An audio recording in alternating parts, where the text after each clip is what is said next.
इंसानों की तैयार करदा सैटेलाइट टेक्नोलॉजी ने हाल ही में स्पेस से कुछ ऐसी तस्वीरें कैप्चर की हैं जिनके अंदर यह देखा जा सकता है कि मिडल ईस्ट खसूसन सऊदी अरेबिया और इसके आसपास के इलाकों का इससे कितना फासला है। इन तस्वीरों ने रसूलुल्लाह सल्लल्लाहु अलैहि वसल्लम की 1400 साल पहले बयान करदा एक ऐसी हदीस मुबारका की तस्दीक कर दी है जिसके बारे में कोई तसव्वुर भी नहीं कर सकता था कि बिना किसी सैटेलाइट और जियोग्राफिकल नॉलेज के बगैर इतना बड़ा दावा इतने यकीन के साथ करना भला कैसे मुमकिन है। सही मुस्लिम 480 ये एक मुस्तनद और तवील हदीस मुबारका है जिसके अंदर रसूलुल्लाह सल्लल्लाहु अलैहि वसल्लम क़यामत के हौलनाक मंजर को बयान करते हुए आखिर में अपनी उम्मत को इस अजाब से निजात दिलवाने के लिए खुशखबरी सुनाते हुए फरमाते हैं, जिसका मफहूम है कि हज़रत अबू हुरैरा से रिवायत है कि एक दिन रसूलुल्लाह सल्लल्लाहु अलैहि वसल्लम की खिदमत में गोश्त पेश किया गया और गोश्त की दस्ती उठाकर आपको पेश की गई क्योंकि यह आपको बहुत पसंद थी। आपने अपने दांत मुबारक से एक बार से इसमें से खाया और फरमाया कि क्या तुम जानते हो कि मैं क़यामत के दिन तमाम इंसानों का सरदार हूँ? क्या तुम जानते हो कि ये क़यामत का दिन कैसा होगा? अल्लाह ताला क़यामत के दिन तमाम अगली और पिछली उम्मतों को एक बिल्कुल फ्लैट या चटियल मैदान के अंदर जमा करेगा। बुलाने वाला सबको अपनी आवाज़ सुनाएगा, यानी एक बुलंद आवाज़ सब लोगों को अपनी तरफ बुलाएगी और अल्लाह की नज़र सबके आर पार यानी आखिर तक मौजूद हर एक शख्स को देख रही होगी। सूरज इंतहाई करीब हो जाएगा जिसे देखकर लोगों के अंदर इस कदर गम और बेचैनी होगी कि यह इनके लिए नाकाबिले बर्दाश्त गर्मी होगी। लिहाजा लोग एक दूसरे से कहेंगे कि क्या तुम नहीं देखते कि तुम किस हालत में हो? क्या देखते नहीं कि तुम पर कैसी मुसीबत आन पड़ी है? क्या तुम लोग किसी ऐसे शख्स को जानते हो जो कि आज के रोज़ अल्लाह के सामने तुम्हारी सिफारिश कर दे कि अल्लाह ताला हमसे इस मुसीबत को दूर कर दे? लिहाजा ये सब लोग इकट्ठे होकर एक दूसरे से कहेंगे कि चलो हज़रत आदम अलैहिस्सलाम के पास, और आदम अलैहिस्सलाम की खिदमत में पेश होकर कहेंगे कि ए आदम अलैहिस्सलाम, आप हम सब इंसानों के वालिद हैं, अल्लाह के पहले पैगंबर और इनके प्यारे हैं। अल्लाह ताला ने आपको अपने हाथों से बनाया और आप में अपनी तरफ से रूह फूंकी और फरिश्तों को हुक्म दिया कि उन्होंने आपको सजदा किया।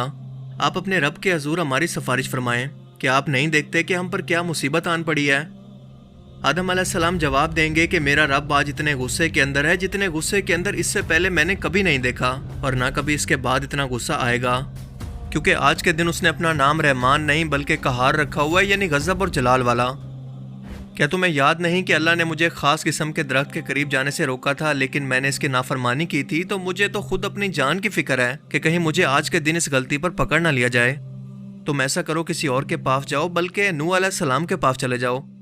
लिहाजा अब ये सब लोग इकट्ठे होकर नूह अलैहिस्सलाम के पास जाएंगे और इनसे अर्ज करेंगे कि ए नूह अलैहिस्सलाम, आप ज़मीन की तरफ इंसानों के लिए भेजे गए सबसे पहले रसूल हैं और अल्लाह ने आपको शुक्रगुजार बंदे का नाम दिया है, यानी अल्लाह आपसे राज़ी है। आप देखते नहीं कि हम पर क्या मुसीबत आन पड़ी है? नूह अलैहिस्सलाम भी बिल्कुल यही जवाब देंगे कि आज के दिन मेरा रब इतने गुस्से के अंदर है कि ना तो इससे पहले इतने गुस्से के अंदर था और ना आइंदा कभी आएगा। हकीकत तो यह है कि अल्लाह ने मुझसे फरमाया था कि आप एक दुआ ऐसी कर सकते हैं जो कि मैं हर सूरत आपकी कबूल करूंगा, और वो एक दुआ मैं अपनी उम्मत के लिए यानी अपनी कौम पर अजाब के लिए मांग चुका हूँ। अगर ना मांगी होती तो अल्लाह अपने वादे के मुताबिक आज के दिन इस दुआ को कभी रद्द ना करता, लेकिन आज के दिन तो मेरी खुद की जान पर बनी है, मुझे सबसे पहले अपनी जान की फिक्र है। तुम लोग ऐसा करो कि इब्राहिम के पास जाओ। लिहाजा अब की बार लोग इब्राहिम अलैहिस्सलाम के पास जाएंगे और इनसे अर्ज करेंगे कि आप अल्लाह के नबी और अहले ज़मीन में से इसके खलील यानी अल्लाह के दोस्त हैं, आप रब के हजूर हमारी सिफारिश फरमाएं। तो इब्राहिम अलैहिस्सलाम इनसे कहेंगे कि मेरा रब इस कदर जलाल के अंदर है कि इससे पहले कभी इतने गुस्से के अंदर नहीं आया और ना कभी आएगा, और अपने इन 3 झूठों को याद करेंगे जो कि इन्होंने तौरिया तौर पर यानी एब्स्ट्रैक्ट मानों के अंदर अपने माल, जान और इज्जत को बचाने के लिए दुनिया के अंदर बोले थे, और कहेंगे कि मुझे तो अपनी जान की फिक्र है, मुझे सबसे पहले अपनी जान बचानी है। ऐसा करो, मूसा के पास जाओ। लिहाजा अब की बार लोग मूसा अलैहिस्सलाम की खिदमत में हाजिर होकर अर्ज करेंगे कि ए मूसा अलैहिस्सलाम, आप अल्लाह के रसूल हैं, आप वो अकेले हैं जिनसे ज़मीन पर अल्लाह ने डायरेक्ट कलाम किया। अल्लाह के हजूर सिफारिश कीजिए कि वो हमसे इस मुसीबत को दूर करे।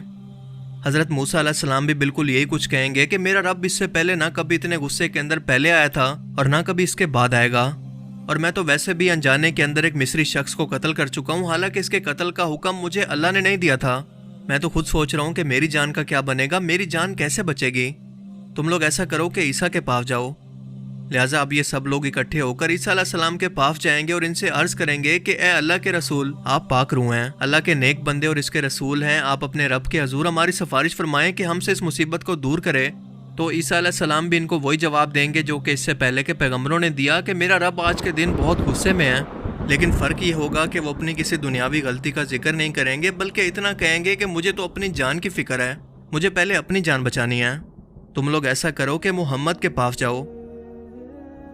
آپ صلی اللہ علیہ وآلہ وسلم نے فرمایا کہ اب کے بعد لوگ میرے پاس آئیں گے اور کہیں گے کہ اے اللہ کے نبی، آپ اللہ کے آخری نبی ہیں، اللہ تعالیٰ نے آپ کے اگلے پچھلے تمام گناہ اگر ہوتے تو بھی معاف کر دیے، آپ اپنے رب کے حضور سفارش فرمائیں کہ ہم سے اس مصیبت کو دور کرے، آپ جانتے ہیں کہ ہم لوگ کتنی مصیبت اور مشکل کے اندر ہیں۔ اللہ کے رسول صلی اللہ علیہ وآلہ وسلم فرماتے ہیں کہ یہ سن کر میں چل پڑوں گا اور اللہ کے عرش کے نیچے آؤں گا اور اپنے رب کے حضور لمبے سجدے کے اندر گر جاؤں گا، اللہ کی ثنا اور اس کی بڑائی بیان کرتا رہوں گا، جس کے بعد اللہ پاک مجھ سے فرمائے گا اے محمد اپنا سر اٹھائیے، آپ مانگو آپ کو کیا چاہیے، جو چاہو گے ملے گا، سفارش کیجیے آپ کی ہر سفارش قبول ہوگی۔ تو میں اپنا سر اٹھاؤں گا اور عرض کروں گا کہ اے میرے رب، میں اپنے لیے کچھ نہیں مانگتا بلکہ میری امت، اے اللہ میری امت کا سوال ہے۔ تو کہا جائے گا کہ اے محمد، آپ کی امت کے جن لوگوں کا حساب و کتاب نہیں، یعنی آپ کی امت کے ایسے خوش نصیب 70,000 لوگ جنہیں بنا حساب کتاب کے جنت کے دروازے باب امن سے خاص طور پر گزارا جائے گا، ان کو آپ اپنے ہاتھوں سے جنت کے اندر لے کر جائیں، جبکہ باقی امت سوائے جس نے شرک نہیں کیا ہوگا جنت کے باقی دروازوں سے داخل ہوگی۔ اس حدیث مبارکہ کو ذرا غور سے سمجھیں کہ جب اللہ کے جلال اور غصے سے رسول جو کہ انسانوں کے اندر نبیوں اور باقی انسانوں سے برتر ہیں، تو اس صورتحال کے اندر اولیاء اللہ کی کیا حالت ہوگی جن کی قبروں پر جا کر لوگ ان سے دعائیں مانگتے ہیں، ان کو اپنا مشکل کشا مان کر ان کے سامنے اپنی حاجتیں پیش کر کے ان کی قبروں کے سامنے سجدے کرتے ہیں۔ اگر یہ لوگ اس دن کچھ کر سکتے تو کیا اللہ تعالیٰ اس کو یہاں پر بیان نہ فرماتا؟ یہ حدیث مبارکہ ہماری آنکھیں کھولنے کے لیے کافی ہے۔ اب اس طویل حدیث کے آخر پر ذرا غور کریں کہ آپ صلی اللہ علیہ وآلہ وسلم نے اس کے بعد فرمایا کہ اس ذات کی قسم جس کے ہاتھ میں محمد کی جان ہے، یعنی اللہ کی قسم، کہ جنت کے دو دروازوں کے درمیان اتنا ہی فاصلہ ہے جتنا مکہ شہر اور شہر ہجر یا مکہ اور شہر بصرہ کے درمیان فاصلہ ہے، جو کہ ملک شام کے اندر موجود ہے۔ ان الفاظ کو سمجھ کر ایک بات تو کلیئر ہو جاتی ہے کہ دو چیزوں کا موازنہ کیا جا رہا ہے اپنی بات کو سمجھانے کے لیے کہ مکہ شہر سے ان دونوں کا فاصلہ بالکل ایک جیسا ہے، یہ دونوں شہر مکہ سے بالکل ایک جتنے فاصلے پر موجود ہیں۔ حالانکہ اس دور کے اندر فاصلوں کو ناپنے کے لیے نہ کوئی پیمانے موجود تھے اور نہ ہی کوئی ٹیکنالوجی، اور لوگ اپنے گھوڑوں گدھوں پر سفر کر کے یا اونٹوں پر بیٹھ کر دشوار گزار راستوں سے ہوتے ہوئے اپنی منزل کی طرف پہنچتے۔ کوئی بھی ایگزیکٹ یہ نہیں بتا سکتا تھا کہ یہاں سے کسی چیز کا فاصلہ کتنے کلومیٹر پر ہے، کیونکہ ظاہر ہے کہ یہ ڈیپینڈ کرتا تھا آپ کی سواری پر اور راستے پر کہ یہ راستہ بالکل سیدھا ہے یا اس کے اندر کوئی پہاڑی سلسلہ، کوئی جنگل یا کوئی رکاوٹ تو نہیں۔ اور اس ٹائم کے اندر کیونکہ سفر کو دنوں کے اندر ناپتے تھے، لہٰذا اگر اس سفر کے اندر کوئی رکاوٹیں ہیں تو چھوٹا ہونے کے باوجود بھی اس سفر کے اندر دن زیادہ لگتے، جبکہ اس سفر میں کم دن لگتے جو کہ لمبا تو ہے لیکن اس کے اندر کوئی رکاوٹیں نہیں۔ لیکن رسول اللہ صلی اللہ علیہ وآلہ وسلم کا 1400 سال پہلے یہ فرمانا کہ مکہ سے ہجر اور بصرہ شہر کا فاصلہ بالکل ایک جتنا ہے، بالکل ناقابل یقین سی بات ہے، کیونکہ آج کے دور کی سیٹلائٹ ٹیکنالوجی ہمیں یہ بتا رہی ہے کہ مکہ سے ان دونوں شہروں کا فاصلہ بالکل ایگزیکٹ ایک جتنا ہے، جو کہ ہے 1200 کلومیٹر۔ اگر ان کے درمیان بالکل ایک سیدھی لائن کو کھینچا جائے، روڈز اور دشوار گزار راستے، پہاڑ اور سمندر وغیرہ اس راستے کو کم زیادہ تو کر سکتے ہیں، لیکن ٹوٹل ملا کر یہ ایوریج فاصلہ بالکل اتنا ہی ہوگا اگر اسے ایک بالکل سیدھی لائن کے اندر دیکھیں، اور اسے آج سیٹلائٹ سے بھی واضح طور پر دیکھا جا سکتا ہے۔ سبحان اللہ! کیا یہ کسی انسان کے اپنے الفاظ ہو سکتے ہیں، یا یہ علم ہے اس دنیا و کائنات کو چلانے والے کا، جسے اس نے اپنے رسول کو غیبی طور پر عطا کیا، جو کہ بالکل حق اور سچ ہے؟ کیا اب بھی غیر مسلم اسے صرف ایک اتفاق کہہ کر اس کے وجود سے انکار کریں گے، یا اللہ کی اس کھلی نشانیوں پر غور و فکر کر کے اس کو سمجھیں گے تاکہ ہدایت تک پہنچ سکیں؟ اللہ تعالیٰ سے دعا ہے کہ وہ ہمیں سمجھنے کی اور نیک عمل کرنے کی توفیق عطا فرمائے۔ آمین۔